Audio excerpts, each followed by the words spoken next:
So I need to shoot a pre-video introduction to the video introduction and tell you the story about what happened. So I've made some epic blunders in my life, and this is one of them. It's kind of, as you get older, I think, and mature, I don't know if it's easier to admit mistakes, but you're going to make them. It has to be part of the process and part of the fun. And this one, like I said, was an epic one. So I replaced the engine in my 2004 Runner here. And in the process of doing it, I don't really have I'm not a professional mechanic. I just do this for fun. It's my hobby. I've done a lot of stuff over the years. I feel like I'm pretty capable in doing it. I'm learning stuff about engines. I haven't really worked on engines a lot. Internally, what I've learned is that you want to keep the engine as clean as you possibly can. Now, this may sound like common sense, in that common sense isn't so common all the time. As you can see in the video, I'll tell you that I bead blasted the valve covers and the intake manifold, and I pressure washed them, and I sprayed them out with 120 psi air, and I thought I had them really clean. Well, I didn't. And there was some blasting media that was stuck under one of the baffles, probably of one of the intake, one of the valve covers, I think. There might even been some in the intake manifold. I don't think so. It got into the engine, and it took a brand new remanufactured engine and destroyed it in about 300 miles. And the symptoms, and actually I shot a little video for the engine rebuilder because they were trying to help me figure out what was going on at the time, because it didn't make sense. Basically, after 100 miles, I had no oil pressure at idle and only like 20 psi at 3,000 plus RPMs. So, long story short, that's kind of how I figured it out. And I'm going to show you what was in the oil pan after that happened, and then I'm going to talk about what I did next and kind of a little bit more introduction before I get to the process of putting an engine together. All right, so this is the oil pan. This is when I pulled it at about 300 miles. You can see this should be pretty clean, and it's definitely not. And there's an awful lot of main bearing and metal shaving. This is all like metal shavings from the oil pump. So just make sure you don't get, sand into your engine, because apparently there probably isn't a faster way to destroy an engine than, it's just really... So when I took the oil pump apart, it was like sanded on the inside. So even though I don't think it was a lot of blasting media that got into the engine, it was enough to completely destroy the engine. So that's sad. All right, so let's talk about after I destroyed my beautiful remanufactured engine. I had a different salvage engine sitting around that had 240,000 miles on it, so I proceeded to drop it in, and I completely switched over all the timing components from my remanufactured. Anything that was not internal to the remanufactured engine went on to this engine, because it needed a completely new timing set anyways. Water pump, timing belt, the rear main seal I replaced, the front oil pump seal, the cam seals, valve covers, everything up, brand new lower intake, gasket, manifolds, everything, right? Everything up. So the engine got a really nice refresh. It was soaked in oil on the sides. I did use Easy Off oven cleaner when it was on the engine stand, just to clean off the sides of the engine, which worked really well. And I would say I would probably do it again. Just be careful you don't get it on aluminum. I did get a little splash of it on some of the heads in a little place, and it definitely discolors the aluminum. It is not very friendly with aluminum, but it stripped all the oil off, and the sides of the engine are very clean.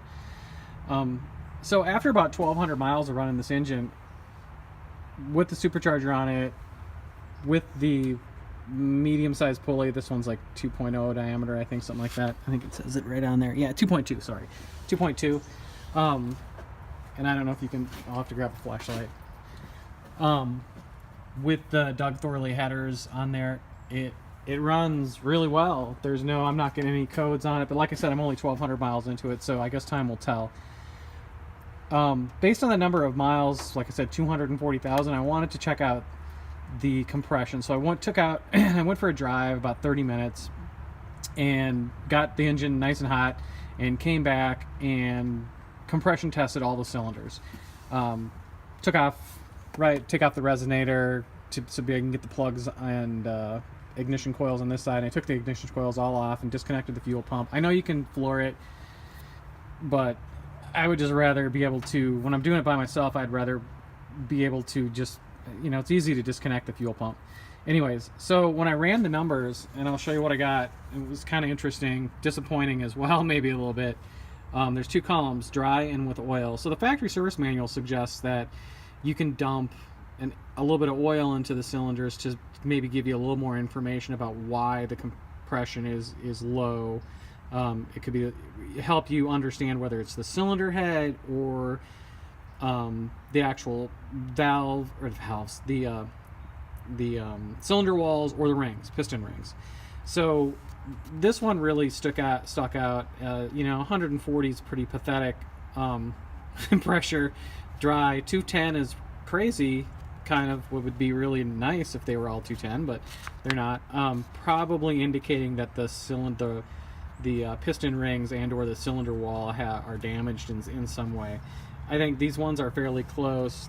This one's a little bit far apart, and so is number 6, but they're not as far apart as number 1. I was hoping that if these numbers stayed nice and close, I was just going to get some remanufactured cylinder heads, because I'm sure the valves are leaking after 240,000 miles, and it probably needs a valve adjustment anyways. But after doing that, at least I have information to know now that it's probably not worth it to pull this engine apart again. I'm just going to drive it until it dies, which I don't know how long that'll be, given that it's got 240 on it. Could last another 200,000. I don't know. I am running 5W30 synthetic in it, and I also am running 2 oil filters. And I'm not running, and let me explain to you kind of what that means.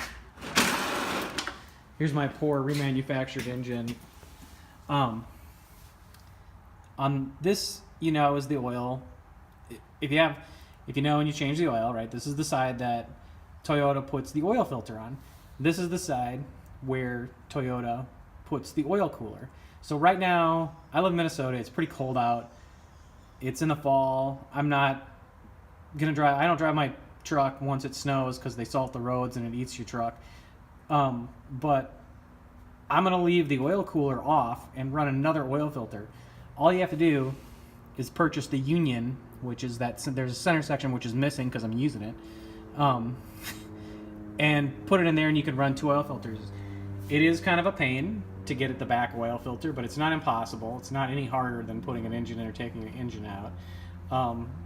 And the oil pressure actually goes up by about 5 psi. So I actually get, with this engine, I get about 10 psi at idle, and I get about 75 at 3,000 plus RPMs. So once again, I don't really know what to think. I'm just going to drive it and be happy and let sleeping dogs lie, I guess, for now, while I start looking for another lower mileage 3.4 to put in reserve, so that when I destroy this one, I have another one to swap in. I probably won't go back down the remanufactured path. I might, I don't know. Well, I guess time will tell. So with that, I'm gonna put the rest of the video clips together, and the sweet sorrow of me thinking I'm gonna get a great engine putting a great engine together, and I'm gonna cut it before when I initially start the engine, because there's no really point to continue to go through that. I'll post a link to the other video where I'm doing some oil pressure diagnostic. So that's it. Now you know the story, and maybe there's some stuff that you're interested in the other part of the video. So this is my 2000 4Runner Limited, known my family calls it the Flying Goat. And if you notice, the hood's not on it right now, and the engine's missing out of it because I screwed up and sent something, which we still don't know what exactly that something was, through number 5 cylinder, got in there, made absolutely no noise. I drove around with something in the 5th cylinder for probably almost 1,500 miles until one day the spark plug out of number 5, you can see, is smashed down. And whatever it was, we think it was like an M6 washer that made it through somehow.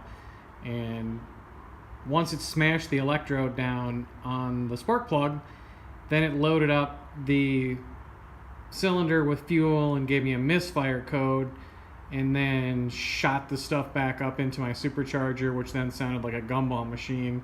So I turned it off, took everything apart, cleaned everything out, and pulled the engine out. And this is what would be called a fully dressed long block. So all the timing components, the oil pump, idlers and all that stuff, the cam, the timing, basically the timing and everything is in the right position. You can see it's at top dead center right now. The little timing marks are all nice and lined up on there. This is from Yoda Shop.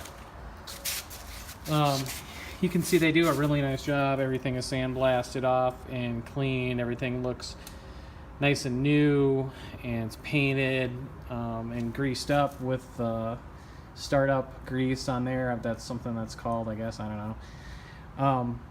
So I know there's probably cheaper ways to do this, but this is probably the closest you're going to get to a brand new engine on an 18-year-old truck. I know you can do junkyard swaps and stuff like that, but it kind of, I think it comes down to the fact of how much risk you want to take on. Do you want to go driving out in the middle of the desert for a week with a junkyard engine? Probably be okay, maybe not, but I'm going to try to get it back to as close to being new.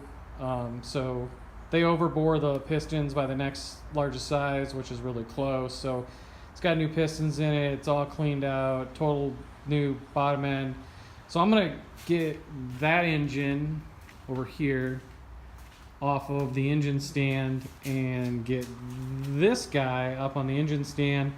And I'm going to go through step by step and show you what parts you'll need to install on the bottom end. And hopefully it's going to be a really long video, and I'm going to have to probably cut it up into different pieces, because actually taking an engine out of 3rd gen 4Runner is really not that tough. It just takes some time, but putting an engine back into a 3rd gen 4Runner is a whole different story.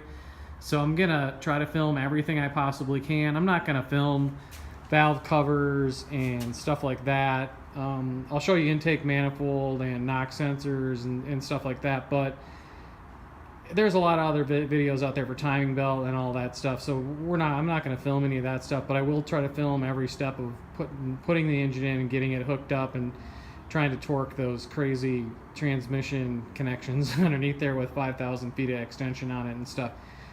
So hopefully it'll be an entertaining video for both of us. It'll take me a little bit. So let's get a engine swapped around. I'll come back. All right, so I have the engine on the stand, flipped upside down. Makes it a lot easier to do this piece, I think. So the first thing you're going to have to do is there's an oil baffle here that goes on the bottom of the main bearing cap. Of course, they can't just use bolts on all of them. There's little studs, 2 studs, one goes here, stud goes there, bolt, bolt, bolt, and then there's nut, right, bolt, bolt, bolt, and 2 nuts that go on here. The oil strainer goes up on top, of course, otherwise you wouldn't be able to do it. So the stud part number is that, which is a pretty generic Toyota stud, and then the flange nuts that go on there are this part number. I'm going to reuse my bolts on this guy. They're really well seasoned, well seasoned, but there's nothing wrong with them, so I'm going to reuse them in this case.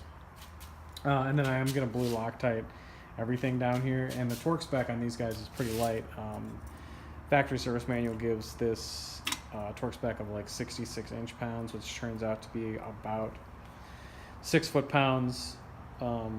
So let me do that, and we'll come back, and then I'll do the oil pan. Before I forget, there is one other part. There's an oil strainer gasket that needs to go right here. Don't forget that. Good idea, thanks. All right, this is what it should look like when you're done. These guys are all...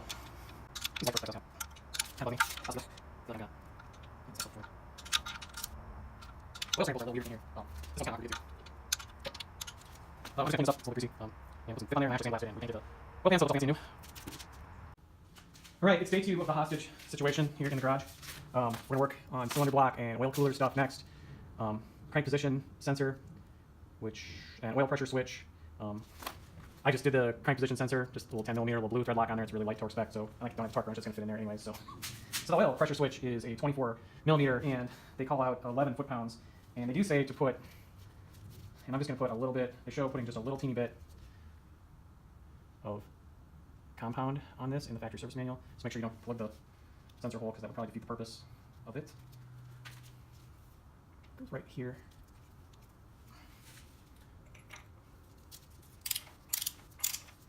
Kind of an awkward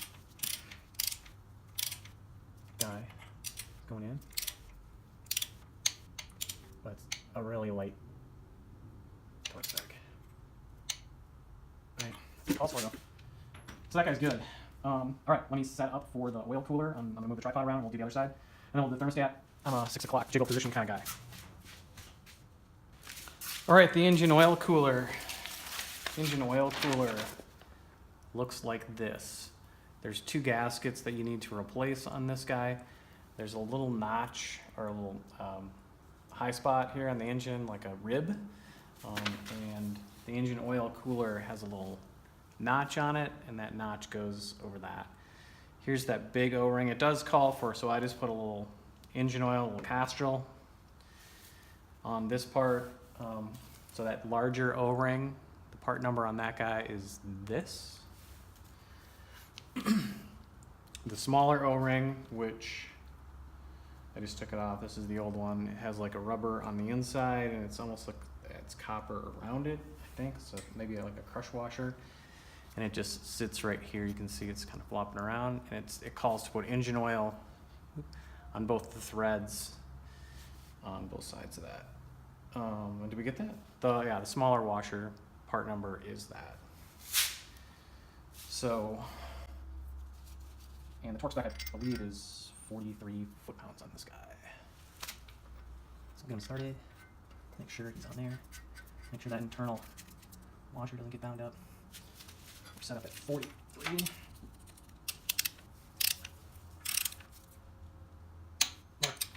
Like the big torque wrench. Makes it really easy. So one thing I didn't notice about this one, I've cleaned 2 of these out now, and they're crazy if you're gonna go buy them brand new. When I soaked it in gasoline to clean everything out of there, and then I just blew it with like 10, real low pressure. I wasn't sure how tough these are. I'm sure they're pretty tough, but I kept the air pressure low. And when I blew it out, there wasn't really any problem with the coolant side.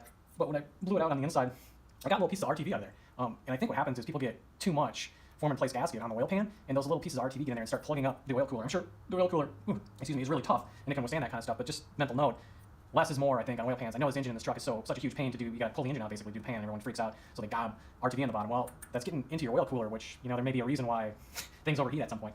So, all right, I'll get off my soapbox. Let me get the hoses, and I'll hook this guy up, and we'll be, I think, kind of done with them. I'll put a oil filter on here. You don't need to watch somebody put an oil filter on there. I think you've probably done that yourself. So, let me get that part, get those parts together, and we'll put it on. All right, I did picked up some new hoses while you're doing this one, you might as well. There's a little U-guy, and I did dip these guys in a little bit of coolant.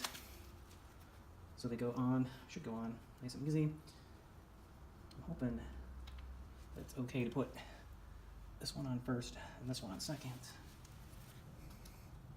Guess not a huge deal if I have to do it again. Put these guys in the right place.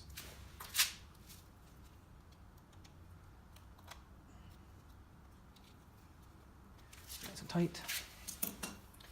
So this guy has like a big double notch on, and I'm not sure if,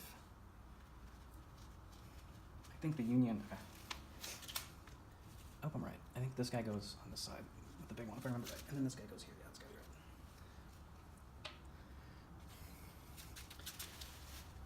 And then we get those clamps in the right spots. Okay, they're slid up to the little nub.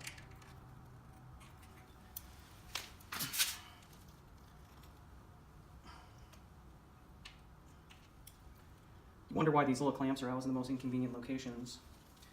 It's because when you got the engine out on a stand, goddamn is it easy to work on it. All right, those two guys are in there. So I'm going to put oil filter on here, and I'm going to grab the engine mount on this side, and I'll put the engine mount on. All right, day 3, I think, of the hostage situation here in the garage. So I ran into my first kind of oops kind of deal. So this, actually, I knocked this guy out of here. This plug actually sits down there, and I didn't really, I noticed it at first, but I kind of ignored it. So I think the T100s, and maybe some of the Tacomas, I think, the 5-lug Tacomas have, it looks like they had some kind of different pan or something, or I don't know, but basically their dipstick is here. I would guess that you'd know that the 4Runner's dipstick is up here. I mean, I can compare it to another block that I have sitting around. It's pretty dark back here, but this is exactly the same location, and there's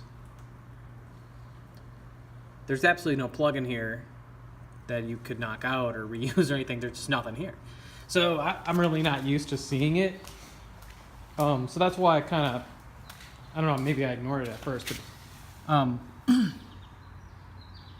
so when I ordered the engine from Yoda Shop, I did specify a 2000 4Runner, so I'm not entirely sure why they gave me 2 dipstick locations. I guess they don't read their own orders or anything. So I contacted him. He did give me the part number, and they were nice about it, of course. But I did have to order my own. It's only like a $5 part, but still, it's the first screw up so far. Well, shouldn't say the first one. The first engine I got was actually destroyed in shipping because Yoda Shop just sent it wrapped in plastic. This one actually came in a box. So I'm kind of waiting on this guy, and I ended up having to take my oil cooler hose off, so he's got to wait. So I'm going to work on the knock sensors and the lower intake manifold. So I'll put the knock sensors in here. I'll set up on the tripod the 2 different banks. I'll get my light, kind of get in here too so we can see it. Right, bank 1 and bank 2, and then the water bypass hose down here. There is no gasket for this one. When you take them off, it kind of looks like there may be an O-ring or a gasket, but there isn't. It's just a FIP or, Honda Bond for me. Form in place gasket on here, and they tell you to be really careful about, and I can see why you don't want it to just squirt out. So let me get those kind of parts. I don't have a torque wrench that'll work, I don't think, for the knock sensors, so I just use a wrench, and it's about, I think the torque spec is like 30 foot-pounds or 29 or 28 or something like that. So close enough, and once you do this enough, you kind of know. Let me get that set up, and we'll put her in. So let's do some knock sensors. So these are both Denso. They're marked Denso on the gray side. I've run into these, and I wasn't entirely sure. Seems like there's 2 different styles of these floating around out there, and these are supposedly OEM Toyota, and I think it's worth running them in here, just because you got to take the lower intake manifold off, and that's a huge pain. So these are newer ones. I replaced them in my other engine a while back, so I'm going to reuse them. But one has a cap, and one does not. They both seem to function just fine. One on each side. Each bank of cylinders. You can do it. These are torqued to 29 foot-pounds. I have a short 24 millimeter, so I'm going to use a inch.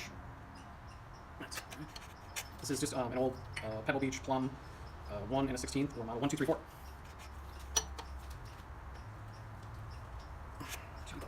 Not really too worried about the torque spec on these guys. I'm sure I'm exceeding it, actually, but cast iron. Okay, I did have to put a stud, one of those little standardized Toyota Part 1 M6 1.0 little shorty guys, and then there's 2 bolts that go in here.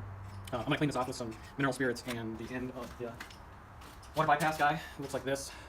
And then this guy slips in from this direction. Tape in there or something. I think. And it goes like so, and the knock sensor wire goes here, and probably should check, but at least on the other 5VZs that I've seen, there's kind of an indentation right here, but apparently there's not an indentation here. Okay. Well, I've seen the knock sensor wire code goes up right in this position, and it just kind of gets smushed in here. On the lower intake, we'll put the lower intake on there. So I need to get some Honda Bond on here and clean these 2 connections up to make sure we're good. I don't want this to leak. Really don't want that to leak because you wouldn't really find out about it for a while. Okay, so that was really fun. Getting a little teeny bead in the right spot on that thing was a big pain. So these guys are all the same kind of thing, really, really light torque spec. Alternating back and forth, doing the automotive shuffle.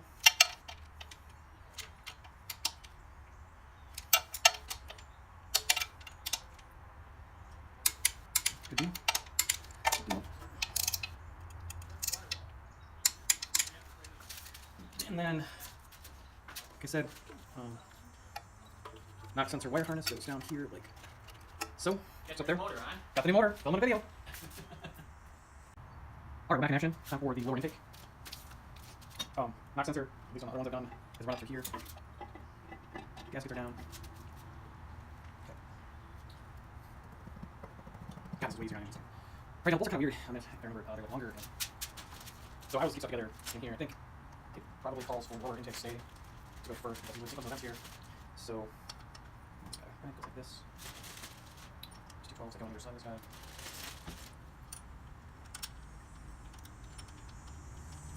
Now there's 2 different size bolts. I'm going to do. So I'll this studs first. Get the washer on each one. I'll get 4 studs. And we can 4 millimeters, right? And these guys. It's kind of nice looking now, I'll be positive. And this is my next video, my series of videos. On the pins, on the pins. Use the cam. Yep. What? So I was saying, these guys, there's a longer and a shorter bolt. I don't know that you can stir it up. If you put a shorter bolt in, the longer one, you can get a start. So this guy's longer, it's a shorter. And I think they alternate, so one longer, shorter, not too, and then so I think that one's longer. Which kind of makes sense, so these ones are on downside, these ones are on the edge. It's really, I don't think I'll keep it up in my head. I guess in a minute, I'll figure out ways to up. And then that's a longer one, and then that's a shorter one. And with these guys, I'll just snip down. There's no part missing left over, and I drop into the engine. Important distinction. So I'm just going to snug all these guys up with my fingers. Maybe probably or I don't know, triggers a I don't think the factory's going to give, so I usually go try to start from the inside out.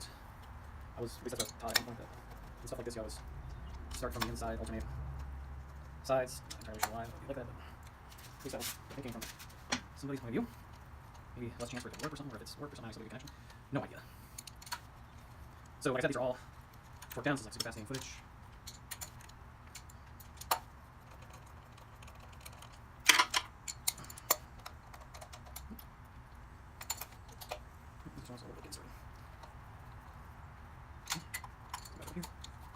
I guess I've never seen an order, like the heads or whatever, and sometimes there's an order just typing in.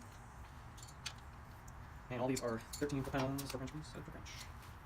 I'm gonna put the torque wrench. Remove. Come in here, in garage, are you here? What can you do for my torque wrench?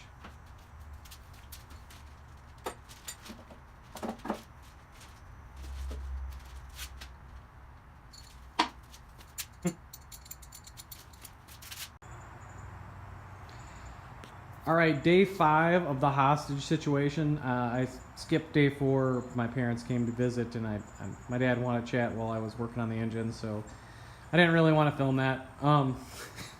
Didn't want to film that part. Private. Excuse me. So what happened? Got done. I did the valve covers on both sides.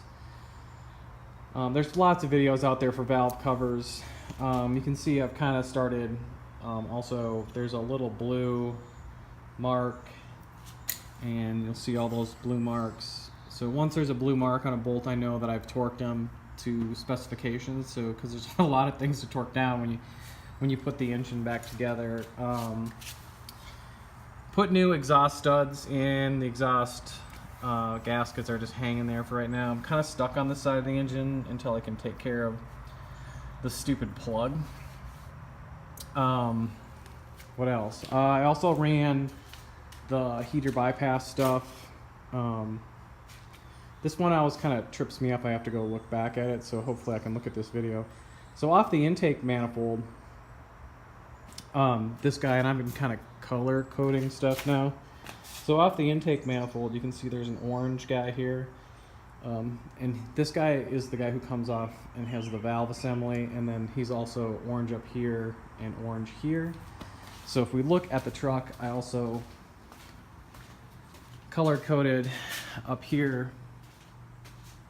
So those corresponding pipes, orange guy goes on the driver's side, the green guys are on the passenger side, as well as this is for the rear heater. If you get in here, so orange is on the driver's side, green is on the passenger side. So I was semi-consistent there. Hey, that's pretty cool, huh?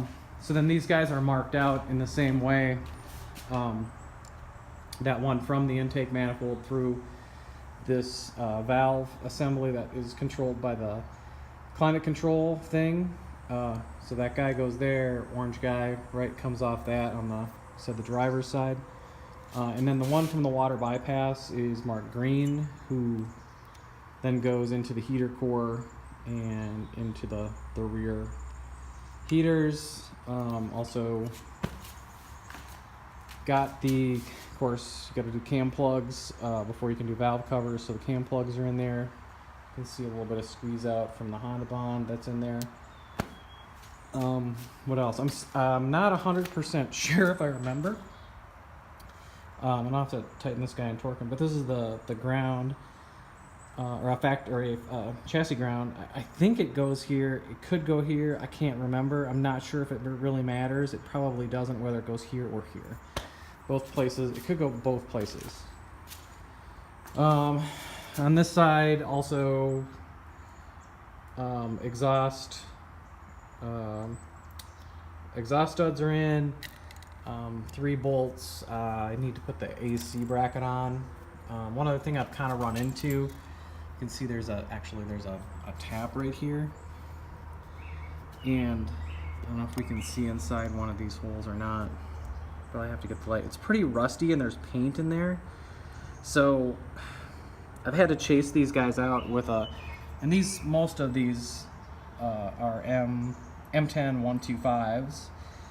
And so I'll have to chase these guys out and clean them out because there's paint and rust in there. Even though it's a nice shiny engine block, doesn't mean the engine builders chased these out or even cleaned them, so I don't think they did at all. Then I can get the engine bracket torqued down. I have to look up that torque spec. It's like 34, I think. I'm just gonna go print them out from the factory service manual so I can do them. One other thing that I've kind of started doing, which helps as well, is so I grabbed a die as well, and this is an M10 125. If you use dies, you know there's a starter side and there's a finish side. So you always start on this side and run the bolt through, and they go through really easy, and it gives you really nice. It cleans out the threads really nice and just sharpens up everything.